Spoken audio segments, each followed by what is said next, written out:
All right, welcome to Tuesday, February 8th. Today's reading will be Leviticus chapters 4 through 6. Hope you're having a great day so far. And let's go ahead and hit this run, shall we? First thing we cover here is the sin offering. I try to study history, world history, and try to keep up on it.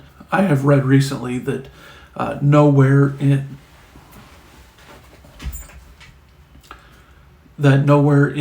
human history, secular, religious, had there been any sort of sin offering before this one. Israel was different.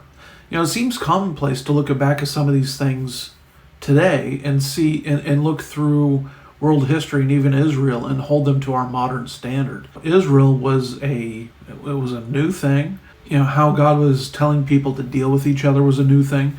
But, the world was a brutal place in 1500 BC. And so the things that are being taught here, are some of them are just completely new. What we find is clear here in chapter 4 is that blood is required for sin. Blood sacrifice. But what it does is it starts to make the picture of Christ's sacrifice, which will be coming in 1500 years, makes it a little bit more clear. We also find here that God doesn't believe that anybody's above the law, be it a priest, a religious leader of any sort, or a political ruler of any sort.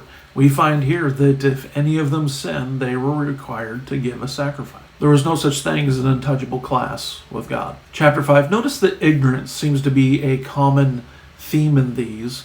The forgiveness that comes, and by the way, that forgiveness isn't about salvation. That forgiveness, I believe, is more about the civil forgiveness and for certain things. But these are all for ignorance, and you come and you make your sacrifice, and then whatever. I believe there's a difference in crime. Intent does matter sometimes, and it seems that God seems to think that as well.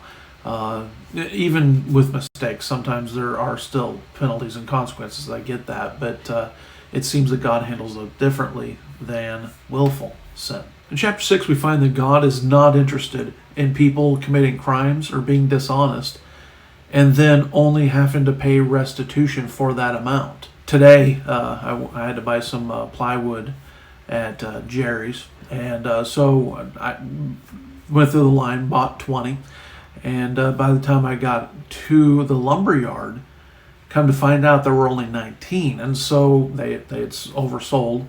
And I heard the guy on the radio say, hey, there's only 18 available. I had 19 in the trailer. And so they said they'd just give me a credit on the way out. So when I went out, the guy assumed 18.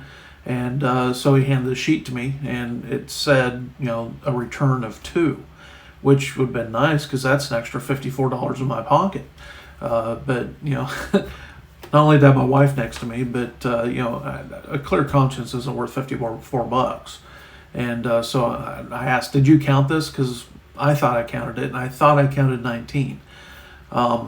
And so he went back and counted it. It was correct. So, that mistake, there wasn't his mistake,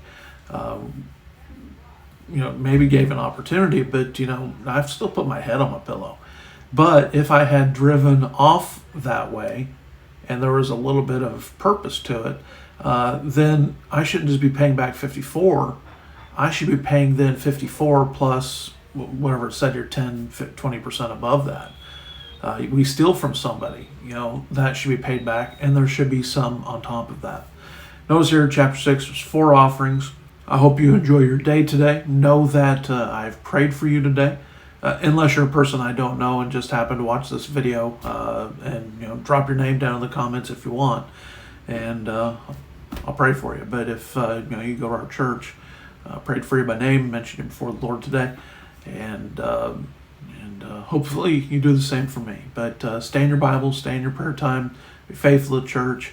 The small things turn into great things. And so I know this reading is difficult right now, but you can do it. Just keep on plugging away. 3 chapters a day. Have a great day.